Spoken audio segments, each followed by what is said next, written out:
our young people are missing out on quite a lot. How do you get all of what you had to get you interested in the civil rights movement at all? Where does that come from?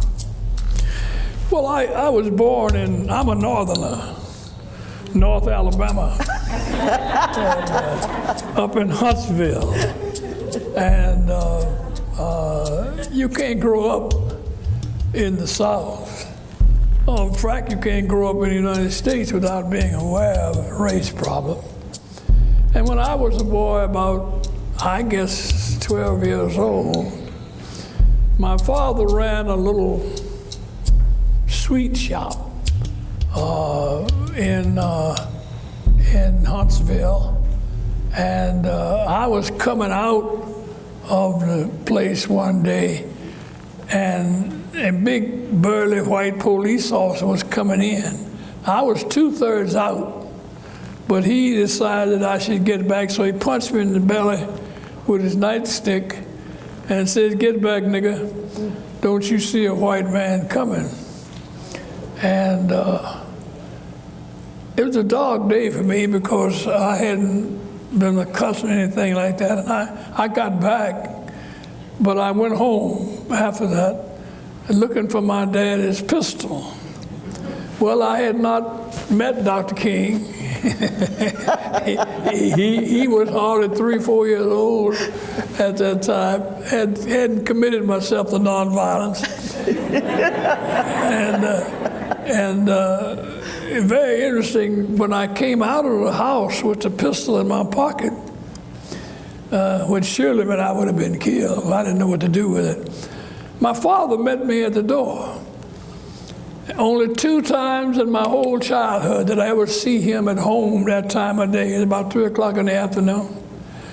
And what he was doing home that day, that time, I don't know.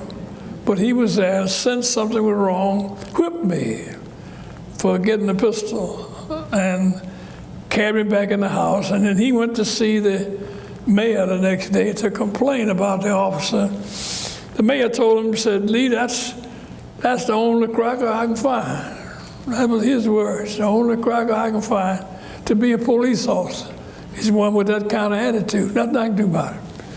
And my father was furious, and I decided then that something had to be done about race relations.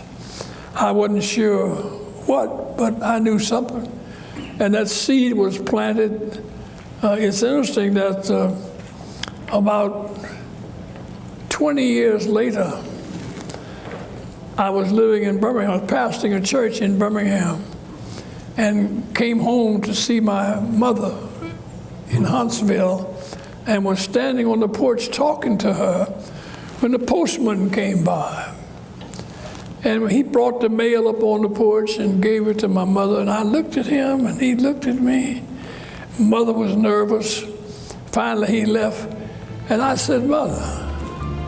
She said, "Yes, that's the man that punched you in the stomach with the billy club, who is now postman."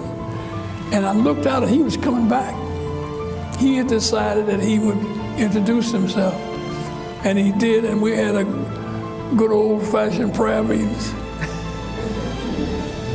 on my mother's porch with this man who inspired my getting into this movement, and he had been converted. At least he said he had. And but it was an interesting experience, and God moves in mysterious ways. And I met him and had a chance to forgive him right there on the spot.